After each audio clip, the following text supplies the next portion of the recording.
ഉത്തർപ്രദേശിലെ പ്രധാന പാർട്ടിയാണ് ബി. എസ് പി കഴിഞ്ഞ 2019 തെരഞ്ഞെടുപ്പിൽ കോൺഗ്രസുമായി സഖ്യം ചേർന്ന് മത്സരിച്ചിരുന്നു. പക്ഷേ പിന്നീടുള്ള ഈ ലോക്സഭാ തെരഞ്ഞെടുപ്പിൽ അവർ സഖ്യമല്ലാതെ ഒറ്റയ്ക്ക് മത്സരിക്കുന്ന സാഹചര്യമുണ്ടായി. വലിയ കരുത്തയായ ഉത്തർപ്രദേശിലെ ഒരു നേതാവാണല്ലോ മായാവതി. ഇപ്പോൾ മായാവതി രാഹുൽ ഗാന്ധിക്കെതിരെ രൂക്ഷ വിമർശനവുമായി രംഗത്തെത്തിയിരിക്കുകയാണ്. എന്തായാലും കോൺഗ്രസിന്റെ പിന്നോക്ക സ്നേഹവും ദളിത് സ്നേഹവും എല്ലാം ഈ തെരഞ്ഞെടുപ്പ് കാലത്ത് മാത്രമാണുള്ളത്. അല്ലാതെ സ്ഥാനമാനങ്ങൾ വരുമ്പോൾ എപ്പോഴും ഉയർന്ന സമുദായത്തിന് പദവികൾ കൊടുക്കുന്ന ഒരു പ്രസ്ഥാനമാണ് കോൺഗ്രസ്. അത് നാം കണ്ടാൽ തന്നെ അറിയാം. നമ്മുടെ ഇപ്പോഴുള്ള സർക്കാരുകൾ രാഷ്ട്രപതിയും അതോടൊപ്പം തന്നെ പ്രധാനമന്ത്രിയും മറ്റു മുഖ്യമന്ത്രിമാരുടെ ഏത് വിഭാഗത്തിൽ നിന്നും എത്തിക്കുന്നു, കോൺഗ്രസ് ഇരുന്നപ്പോൾ ആരെയെല്ലാം ഈ ചുമതല ഏൽപ്പിച്ചു എന്ന രീതിയിൽ ചർച്ച ചെയ്യുമ്പോൾ മായാവതി പറഞ്ഞത് ഒരു പരിധിവരെ ശരിയാണ്. അപ്പോൾ എന്തായാലും ഈ വിമർശനത്തെ എങ്ങനെ കാണുന്നു? മായാവതി പരസ്യമായിട്ട് ഇപ്പം ബി ജെ പിക്ക് അനുകൂലമായിട്ടുള്ള അല്ലെങ്കിൽ ബി ജെ പിയുടെ നിലപാട് ശരിയാണെന്നുള്ള രീതിയിലാണ് സംസാരിച്ചിരിക്കുന്നത്.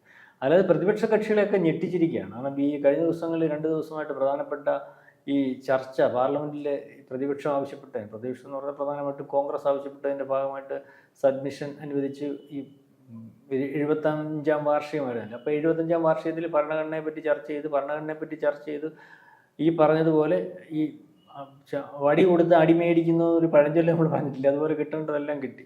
കാരണം ഭരണഘടനയ്ക്കകത്ത് എന്തൊക്കെ സംഭവിച്ചിട്ടുണ്ടെന്നോ അല്ലെങ്കിൽ ഭരണഘടനയ്ക്കകത്ത് എന്തൊക്കെ ഭേദഗതി വരുത്തിയിട്ടുണ്ടെന്നോ അത് ആരാ വരുത്തിയിട്ടുള്ളതെന്നും ഭരണഘടനയ്ക്കകത്ത് ഉപയോഗിക്കാൻ ഒരിക്കലും ജനങ്ങൾക്ക് പ്രയോജനപ്രദമല്ലാത്ത വകുപ്പുകൾ ഏറ്റവും കൂടുതൽ എടുത്ത് പ്രയോഗിച്ചിട്ടുള്ളതാണ്. അടിയന്തരാവസ്ഥയുടെ കാര്യത്തിലായാലും നിയമസഭകൾ പിരിച്ചുവിടുന്ന കാര്യത്തിലായാലും അതുപോലെ തന്നെ അനാവശ്യ തിരുത്തുകൾ സ്വാർത്ഥ താല്പര്യത്തിന് അനുകൂലമായിട്ട് വരുത്തിയതാരെന്നൊക്കെ വളരെ കൃത്യമായിട്ട് എണ്ണി പറയുന്ന ഒരു അവസ്ഥ ഉണ്ട്. കഴിഞ്ഞ ദിവസം രാജ്യസഭയിലും ഇതിനെപ്പറ്റി ചർച്ച നടക്കുന്ന നമ്മൾ കണ്ടു. രാജ്യസഭയിലാണെങ്കിൽ നിർമ്മല സീതാരാമനൊക്കെ 1947 തൊട്ടിട്ട് ഓരോ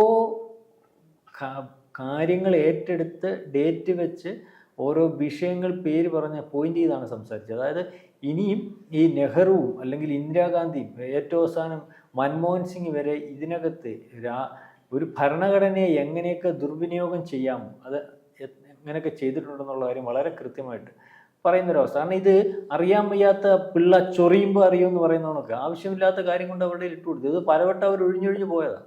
കാരണം ഭരണഘടന ഈ BJP സർക്കാരുകൾ സോണിയാഗാന്ധി വിമർശിക്കുമായിരുന്നു, ഇന്ദിരാഗാന്ധിയെ വിമർശിക്കുമായിരുന്നു, അത്തരത്തിൽ പ്രമുഖ നേതാക്കളെല്ലാം വിമർശിക്കും. നെഹ്റുവിനെ അങ്ങനെ കൂടുതൽ കൈവയ്ക്കാൻ പോയിട്ടില്ല. പക്ഷെ ഈ ലോക്സഭാ സമ്മേളനത്തോടു കൂടി തന്നെ നെഹ്റുവിനെ അതിശക്തമായി വിമർശിച്ചിട്ടുണ്ട്. അദ്ദേഹം മുൻപ് എന്തെല്ലാം ചെയ്തിട്ടുണ്ടോ അതെല്ലാം പുറത്തു കൊണ്ടുവരാൻ BJP ശ്രമം നടത്തിയിരുന്നു. ഇപ്പോൾ ഈ ഒരാഴ്ചയായിട്ട് നോക്കുമ്പോൾ നെഹ്റു മോഡൽ കേരളത്തിൽ തന്നെ ഇല്ലാതാകുന്ന ഒരു അവസ്ഥയാണ്. അതെ, നെഹ്റുവിനെ ഈ പറഞ്ഞതുപോലെ അവർ കൂടുതൽ അങ്ങോട്ട് പ്രധാനപ്പെട്ട അജണ്ട നെഹ്റു ആയിരുന്നെങ്കിലും അല്ലെങ്കിൽ നെഹ്റു ഈ പറയുന്നത് പോലെ നെഹ്റുവിൻ്റെ പേരുകളും മറ്റു കാര്യങ്ങളും പ്രധാനപ്പെട്ട സ്ഥാപനങ്ങളിൽ നിന്ന് മാറ്റി പോകുന്നുണ്ടെങ്കിൽ നെഹ്റുവിനെ എടുത്തു വെച്ച് വിമർശിക്കുന്ന ഒരു രീതിയിലേക്ക് പോയിരുന്നില്ല. പക്ഷെ നെഹ്റു ഈ പറയുന്ന പോലെ അവർ ഏറ്റവും ആദ്യം പറയുമ്പോൾ നെഹ്റുവാണ് ഈ ഇന്ത്യയുടെ ഈ അവസ്ഥയ്ക്ക് വളരെ കൂടുതൽ കാരണമായതെന്നും അതിനുള്ള രാജ്യത്തിന് മറ്റു നമ്മുടെ ശത്രു രാജ്യങ്ങൾക്ക് അതിന് സാധ്യതകൾ ഉണ്ടാക്കി കൊടുത്തിട്ടുള്ളതൊക്കെ നെഹ്റു ആണെന്നുള്ള കാര്യവും കാശ്മീർ വിഷയത്തിൻ്റെ 307-ാം വകുപ്പും അല്ലെങ്കിൽ ഈ പറയുന്നത് പോലെ ബ്രിട്ടീഷുകാർ പോയതിനു ശേഷം ആ കോളനി വാഴ്ച ഇവിടെ തുടരുന്നതിന് വേണ്ട സംവിധാനങ്ങൾ ചെയ്തു കൊടുക്കുന്നതും ചൈനയുമായിട്ട് അഡ്ജസ്റ്റ്മെൻറ്റ് പൊളിറ്റിക്സ് കളിച്ചതും അല്ലെങ്കിൽ യുദ്ധത്തിനകത്ത് ചൈനയ്ക്ക് വിട്ടുകൊടുത്തുകൊണ്ട് യുദ്ധം അവസാനിപ്പിച്ചതൊക്കെ പല കാര്യങ്ങളും ഉണ്ടെങ്കിൽ തന്നെ ഇത് എടുത്തു വെച്ച് അവർ ഈ തെരഞ്ഞെടുപ്പ് വിഷയങ്ങളിലോ അല്ലെങ്കിൽ ജനങ്ങളിലോ പറയുന്ന ഒരു അവസ്ഥയിൽ. പക്ഷേ കഴിഞ്ഞ ദിവസങ്ങളിൽ അതിനൊരു സാധ്യത ഈ പ്രധാനപ്പെട്ട പ്രതിപക്ഷ നേതാവായിട്ട് ബഹുമാനായ രാഹുൽ ഉണ്ടാക്കി കൊടുക്കുകയും അവർക്കത് കൃത്യമായിട്ട് കാരണം മണിക്കൂറുകൾ വെച്ചിട്ട് എന്നിട്ടും ഒന്നാന്തര നേതാക്കന്മാർ പ്രധാനമന്ത്രി മറുപടി പറയേണ്ടത് കൊണ്ടാണ് പറയുന്നത്. നമ്മൾ ഈ ശ്രദ്ധിക്കണം, അമിത്ഷാ ഉൾപ്പെടെയുള്ള അല്ലെങ്കിൽ പ്രധാനപ്പെട്ട വലിയ അവരുടെ ഒന്നാന്തര നേതാക്കന്മാർ ഇതിന് പറഞ്ഞിട്ടേ. അതാണ് BJPയുടെ ഒരു രീതി നമ്മൾ മനസ്സിലാക്കേണ്ടതെന്ന് പറഞ്ഞാൽ 2ാം നിര 3ാം നിര നേതാക്കന്മാർ മതി. അത് കാണിച്ചു കൊടുക്കുക. നിങ്ങളെ കൈകാര്യം ചെയ്യാൻ, പ്രതിപക്ഷത്തെ കൈകാര്യം ചെയ്യാൻ, വിഷയങ്ങൾ ഏറ്റെടുക്കാൻ ഞങ്ങൾക്ക് 2ാം നിര 3ാം നിര നേതാക്കന്മാർ മതി.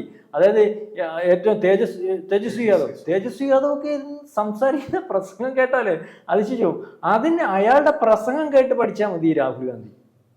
ആരും അറിയാതെ കൊണ്ട് വീട്ടിൽ കൊണ്ടുവന്നേ ഇത് റെക്കോർഡ് ചെയ്ത് വീട്ടിൽ കൊണ്ടുവച്ച് കേട്ടാൽ മതി. ആരും കേൾക്കണ്ടല്ലോ, കേട്ടാൽ അതിൻ്റെ ഉള്ളിലേക്ക് നാണക്കേട് പ്രസംഗം പിടിച്ചു. അപ്പം ഇതേ രീതിയിലുള്ള നേതാക്കന്മാർ അതിനകത്ത് നിൽക്കുക. അവിടെ കൊണ്ടുവന്ന് ആരെങ്കിലും പറഞ്ഞു വിടുന്ന ഹാർവേഡ് യൂണിവേഴ്സിറ്റിയും അല്ലെങ്കിൽ ഈ പറയുന്ന അമേരിക്കൻ ഡീപ് സ്റ്റേറ്റും അവർ കൊടുക്കുന്ന മുദ്രാവാക്യം അവിടുന്ന് ഏറ്റെടുത്തുകൊണ്ട് വരുമ്പോൾ ഈ മുദ്രാവാക്യം എന്തിൻ്റെയാണെന്ന് ചോദിച്ചാൽ അത് പറയാനുള്ള ഒരു പഠനമെങ്കിലും നടത്തിക്കൊണ്ട് വരണ്ടേ? അല്ലാത്ത ഇതുകൊണ്ട് കയറുമ്പോൾ ഇതുപോലുള്ള ആൾക്കാർ കയറി കൊള്ളാവുന്ന ആൾക്കാർ കയറി ചോദ്യങ്ങൾ ചോദിച്ചാൽ മറുപടി പറയാനൊക്കത്തില്ല. അപ്പൊ ഇതിനകത്ത് ഒരു പ്രധാനപ്പെട്ട കുറെ കാലങ്ങളായിട്ട് രാഹുൽ ഉയർത്തുന്ന മുദ്രാവാക്യം എന്ന് പറഞ്ഞാൽ ഒന്ന് ദളിത് സ്നേഹമാണ്, രണ്ട് ഭരണഘടനയാണല്ലോ. ദളിത് സ്നേഹത്തിനകത്ത് നല്ല പറഞ്ഞിട്ടുണ്ട്, നിങ്ങളുടെ യു പി ഭരണം വരുന്ന കാലത്തല്ലേ ഞങ്ങൾ ദളിതന്മാർക്ക് ഏറ്റവും കൂടുതൽ കുഴപ്പമുണ്ടായത്. അവന്റെ സംവരണം ഇല്ലാതാക്കിയത്.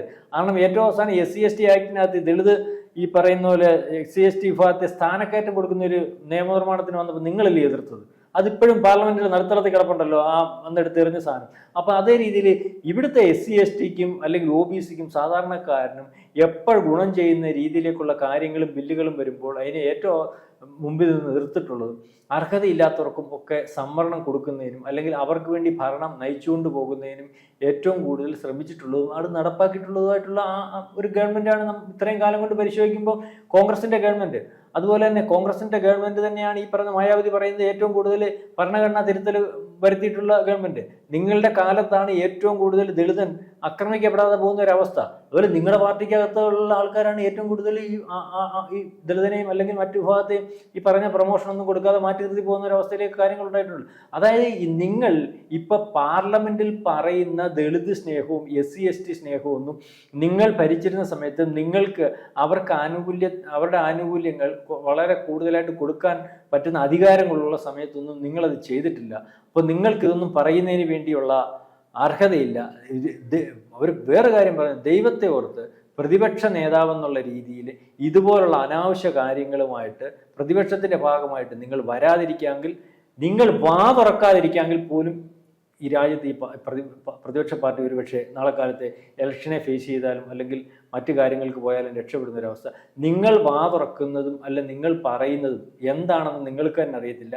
അതുകൊണ്ട് തന്നെ ഓരോ ദിവസവും പ്രതിപക്ഷം എന്ന് പറയുന്നത് ഇല്ലായ്മയായിക്കൊണ്ടിരിക്കുകയാണ്. നിങ്ങൾക്കതിനുള്ള കഴിവോ കപ്പാസിറ്റിയോ ഒന്നുമില്ലെന്നുള്ള രീതിയിൽ മായാവതി സംസാരിക്കുന്ന ഒരവസ്ഥയുണ്ടായി. കാരണം മായാവതി പറയുന്നതിനകത്ത് കാര്യമുണ്ടല്ലോ. മായാവതി പറയുന്നത് പുള്ളി ഏറ്റെടുക്കുന്ന വിഷയങ്ങൾ എന്തുവാ? പുള്ളി ജാതി സെൻസസ് പറയുന്നു. അതാരോട് പറഞ്ഞു കൊടുത്തത്? ജാതി സെൻസസ് എന്ന് പറഞ്ഞാൽ ഇപ്പം അദ്ദേഹം നോക്കിയപ്പം ഈ ധ്രുവീകരണം ഇവിടെ നടക്കുന്നുണ്ട്. ഈ ധ്രുവീകരണം എന്ന് പറയുമ്പം ഹിന്ദു ധ്രുവീകരണം, മുസ്ലിം ധ്രുവീകരണം ഏതാണ്ട് ഏകദേശം കോൺഗ്രസ് അനുകൂലമായിട്ടുള്ള രീതിയിലേക്ക് വന്നിട്ടുണ്ട്.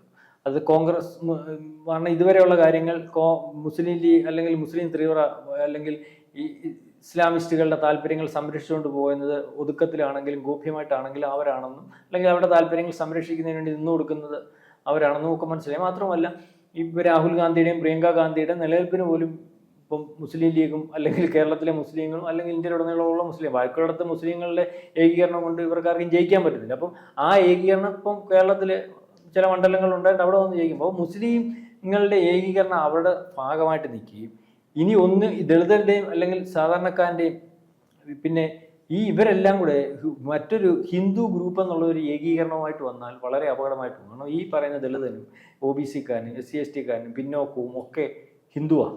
അപ്പം പണ്ട് മുതലേ കോൺഗ്രസ് ബ്രിട്ടീഷുകാരുടെ കാലം മുതലേ ഇവിടെ അവർ ചെയ്തുകൊണ്ടിരുന്നതെന്ന് പറഞ്ഞാൽ അവർക്ക് ഇവിടെ ഭരിക്കുന്നതിന് വേണ്ടി ഇവിടെ ആൾക്കാർ ഒന്നിപ്പിക്കാതിരിക്കുന്നതിന് വേണ്ടി അവരുപയോഗിച്ച തന്ത്രം ഇത് തന്നെയായിരുന്നു. കാരണം ഇതിനകത്ത് ഈ കയറിയിട്ട് പലരെയും പലതായിട്ട് ഉപയോഗിച്ചാൽ മതിയല്ലോ. കാരണം ഇപ്പോൾ നായരുണ്ടെങ്കിൽ നായരുമായിട്ട് ശത്രുത ഈഴവനുണ്ടാക്കുക, അല്ലെങ്കിൽ കുറവ് സമുദായത്തുമായിട്ട് ശത്രുത പുലയ സമുദായത്തിനുണ്ടാക്കുക, അല്ലെങ്കിൽ ഇങ്ങനെ വിഭജിച്ച് നിർത്തി കഴിഞ്ഞാൽ ഇവരൊന്നിക്കത്തില്ല. അപ്പം അവരുടെ ഒരു കാര്യം നടത്തിക്കൊണ്ട് പോകാൻ ഒരു ഭാഗത്തെ പിടിച്ചാൽ മതി. ഒരു ഭാഗത്തെ പിടിക്കുമ്പോൾ മറ്റേ ഭാഗം ഓട്ടോമാറ്റിക്കലി ശത്രുവാകും. അല്ലെങ്കിൽ ഇങ്ങനെ വിഭജിച്ച് ആ വിഭജിക്കൽ തന്ത്രം ഒരുപക്ഷെ വിദേശത്തു നിന്നുണ്ടായ പാർട്ടി ആയതുകൊണ്ടായിരിക്കും ഇത് ഏറ്റവും കൂടുതൽ ഇപ്പോഴും ഉപയോഗിക്കാൻ വേണ്ടി അവർ തയ്യാറാവുന്നത്. ആ വിഭജിക്കൽ തന്ത്രം അവരുടെ കയ്യിൽ നിന്ന് പോയി അല്ലെങ്കിൽ ആ വിഭജിക്കൽ തന്ത്രം ഇവിടുത്തെ ജനങ്ങൾ മനസ്സിലാക്കി തുടങ്ങി എന്ന് അല്ലെങ്കിൽ വോട്ടിംഗ് പാറ്റേൺ അങ്ങനെ അല്ല എന്ന് തോന്നി തുടങ്ങിയപ്പോഴാണ് വീണ്ടും ഒരു വിഭജന രാഷ്ട്രീയവുമായിട്ട് ജാതി സെൻസസ് ഇവിടെ സാധാരണക്കാരൻ്റെ ആവശ്യമാണെന്നുള്ള രീതിയിലേക്ക് കൊണ്ടുവരുന്ന ഒരവസ്ഥയിലേക്ക് രാഹുൽ ഗാന്ധി വരുന്നത്. പക്ഷേ ഇത് ആൾക്കാർക്കിടയിൽ മനസ്സിലായി തുടങ്ങുന്ന ഒരവസ്ഥയുണ്ട്.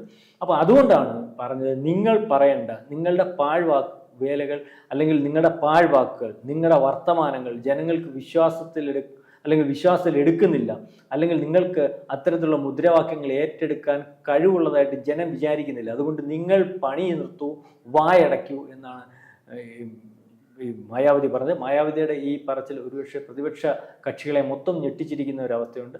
അത്തരത്തിൽ മായാവതി രാഹുൽ ഗാന്ധിയുടെ വായടപ്പിക്കാൻ തീരുമാനിച്ചതായിട്ടാണ് കഴിഞ്ഞ ദിവസങ്ങളിലെ പത്രസമ്മേളനത്തിൽ നമുക്ക് കാണുവാൻ സാധിച്ചത്.